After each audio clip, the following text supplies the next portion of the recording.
Hello students. So far we have read that Dr. Heidegger has invited four of his elderly friends for assisting him in an experiment. Those four old people are Mr. Medborn, Colonel Killigrew, Mr. Gascoigne, and Widow Wycherley. These four people are being connected in two things. One, that they all are misfortune in their life. They haven't been a lucky kind of people. And the second thing is this, that these three gentlemen were in love with Lady Wycherley once in their life, and they were invited. They were being signaled to sit in the chairs which were arranged there in the study room of Dr. Heidegger, and he told them that I have invited you here to assist me in an experiment. Now, if all stories were true, Dr. Heidegger's study must have been a very curious place. Now, the writer comes to narrate the setting, the place where they were sitting, means the study room of Dr.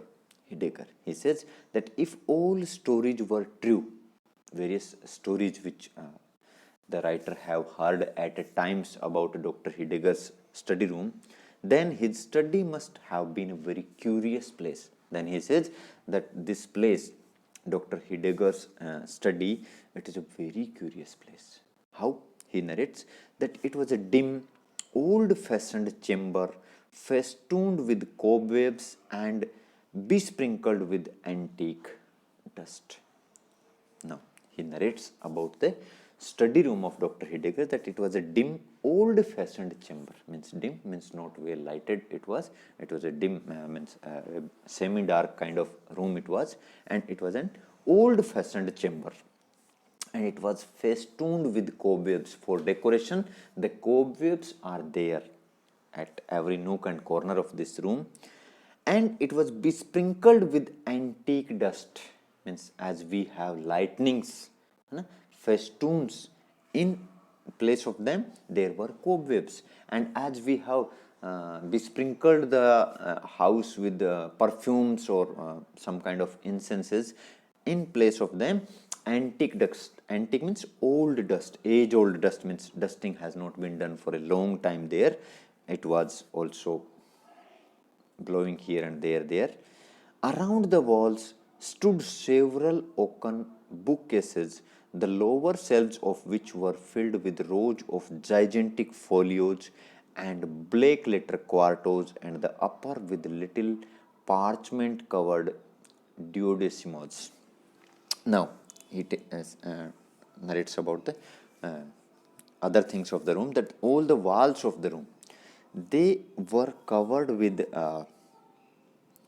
oaken bookcases. Several bookcases were there, almirahs holding the books were there, and these bookcases have a very peculiar design. And what is that design? That the lower racks of those bookcases, they were filled with gigantic folios. Now we have a different kind of books here, different kind of manuscripts here, because in earlier times when we have not that much developed in printing process, then we have this process of arranging the books in different manners, and that is the criteria on which they are being named, like folio. Now, folio is a book which has sheets of paper but only once folded. That means there are only two leaves of that sheet. That kind of book is called folio, means it must be bigger in size. Then there are black letter quartos. Now these quartos, again, in this, the leaf of the book is 1/4 of a given size of paper. Means as we have two folds a one fold in folio. In quarto we have two folds. That is the difference between these two things. And the upper cases hold the duodecimos. Now duodecimos is such a book in which it has been folded in 12 leaves, yani it has 6 folds. Okay, one fold, then two fold, then 6 folds. That is the division of books. एक book जो थी जिसमें plain page है, एक जो page है उसको दो बार फोल्ड, एक बार फोल्ड किया यानी दो लीफ बन गए उसके. लेकिन वी हैव क्वार्टो, उसमें इसको दो बार फोल्ड किया यानी 4 लीव्स जो थी उसमें बन गई. देन वी हैव डुओडेसिमोस, उसको हमने 6 बार फोल्ड किया यानी 12 लीफ उसकी बन गई. तो वो उस साइज के अनुसार उनको पहले सबसे बड़ी साइज, फिर छोटी साइज, फिर उससे छोटी साइज के अनुसार they were being arranged in those bookcases. Over the central bookcase was a bronze bust of Hippocrates, with which, according to some authorities, Dr. Heidegger was accustomed to hold consultations in all difficult cases of his practice. And he says that over the central bookcase, the bookcase which is situated in the center of the other bookcases, there was a bronze bust of Hippocrates. Hippocrates is the Greek philosopher, scientist, and he was considered as father of many branches of science and arts. So his bronze picture was made there. It was being put there. So and it was also believed, it was also rumored, or people believe this thing in such a manner that whenever Dr. Heidegger has any kind of difficulty or any kind of problem with any of his experiment or with any of his searches, then she used to have conversations with that bust of Hippocrates.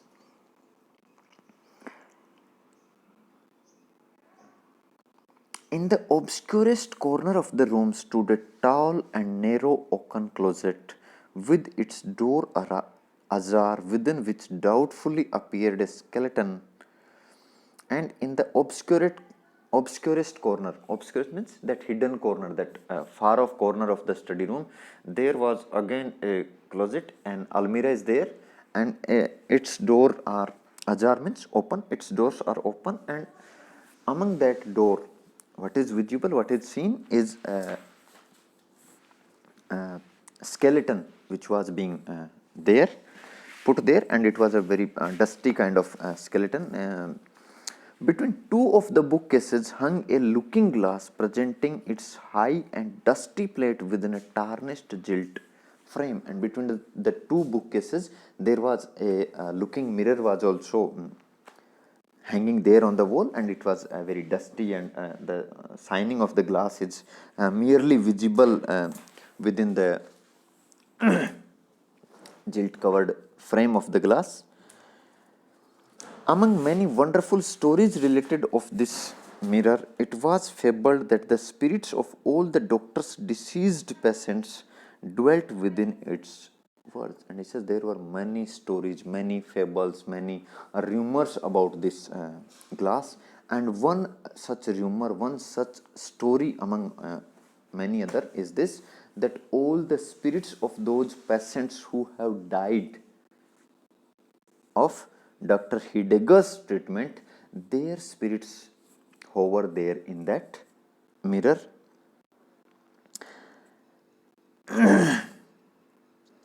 And would stare him in the face whenever he looked thitherward, or whenever Dr. Heidegger looked in that mirror, then the spirit of those patients, they stare at him, means they again and again trouble him by staring at him. The opposite side of the chamber was ornamented with the full-length portrait of a young lady, arrayed in the faded magnificence of silk, satin, and brocade, and with a visage as faded as her dress. And on the opposite side of the chamber, means on the opposite wall of the chamber, on one wall there are bookcases, there are the bust of Hippocrates, there is that looking mirror, and on the other side, on the opposite side, opposite wall, there was the portrait of a young lady who has been arrayed in the faded magnificence of silk, satin, and brocade. Means she was in a very well ornamented way. That portrait was being made, and above half a century ago, now the writer is telling about the lady or the portrait of the lady, that above half a century ago Dr. Heidegger had been on the point of marriage with this young lady. And whose portrait is this? That she was the fiancée of Dr. Heidegger, that he was on the verge of marrying this lady nearly half a century ago. But then what happened? That she had swallowed one of her lover's prescriptions and died on the bridal evening.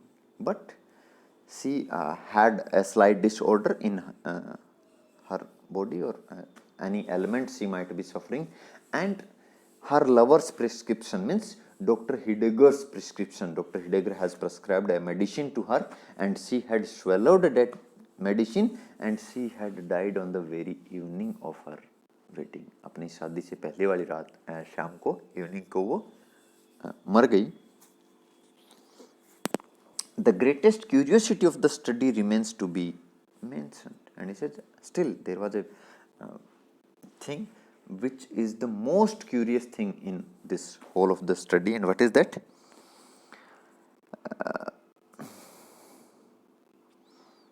It was a ponderous folio volume bound in black leather with massive silver clasps. Means it was a very big book which was covered with black leather and which has silver clasps to hold it together. There were no letters on the back, and this folio doesn't have any letters on the back. Means the name of this folio is not known to anybody. And nobody could tell the title of the book because it was not written on it, so nobody could tell the title of this book. But what is specific about it is that, but it was well known to be a book of magic. But people believe, or it was known as a book of magic. And once, when a chambermaid had lifted it merely to brush away the dust, the skeleton had rattled in its closet. The picture of the young lady had stepped 1 foot upon the floor, and several ghastly faces had peeped forth from the mirror when the brazen head of Hippocrates frowned and said, "Forbear." Now, this is again a story related with that book, and why this book is known as a book of magic. That once a maid, a servant of the house, when she tried to lift that book just to dust that place, then what happened? That mysterious things, magical things happened. And what are those things? That the skeleton had rattled in its closet. The skeleton, it has started rattling, it has started making movements. And the lady in the portrait, it has also stepped ahead, मतलब एक कदम उसने भी आगे बढ़ाया. And several ghastly faces had peeped forth from the mirror. वो जो ghost, जो mirror में स्पिरिट्स बिलीव करते हैं लोग कि रहती हैं, they had also peeped out from that mirror. And the brazen head of Hippocrates की वो जो मूर्ति है, वो जो बस्ट है, it has also frowned, इसने गुस्से से देखा, and shouted, "Forbear." Forbear means don't do it. You are forbidden to do it. Means you cannot move this folio from this place, this book from this place. And that's why it is believed that this book is a book of magic. So this is the description of that room, the study room of Dr. Heidegger, just to create the setting of the story, just to create that atmosphere of the story. The writer here has told us about that study room, that how it looks, what are the things, what are the various objects there in that study room, and how they are effective or being helpful in setting the atmosphere of the story. So this is it for the day. Thank you.